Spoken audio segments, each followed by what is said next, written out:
Muminaxon. O'ylab yo'jon, yana nima deysiz? Bu ulgurni yana bekituvdim-ku, qayerdan topdingiz yana?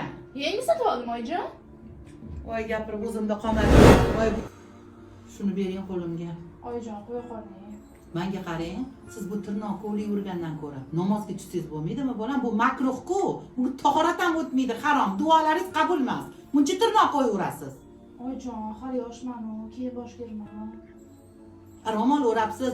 Men uyingizga suvchilikka borganimda bu ibodatli qiz ekan deb olgan edim. Kelganingizdan bir tirnoqingizni qilasiz. Qanaqa bu duolar qabul bo'lmaydi bu tirnoqlar bilan, bolam. Olib tashlang dedim. Olib tashlang. Musulmon, mo'mina qizni bunaqa tirnoqlar qo'ymaydi, bolam. Olib tashlang dedim. O'shas namozga, bolam. Keyin tushiraman oyijon, hozir shoshmang. Hali o'g'lim kelsa men boshqacha gaplashaman. Ona namoz o'qiydi. Ona rosa yaxshi qiz, ibodatli, namoz o'qiydigan zo'r qiz, Qur'onni o'qiydi degan edi. Kelganingizdan bir marta o'qiganingizni ko'rganim yo'q. Mana shunaqa aldab ro'mollarni o'rab uzatishibdi-da uyingizdagilar. Men bilmagan ekanman. Qani kelsa o'g'lim boshqacha gaplashaman.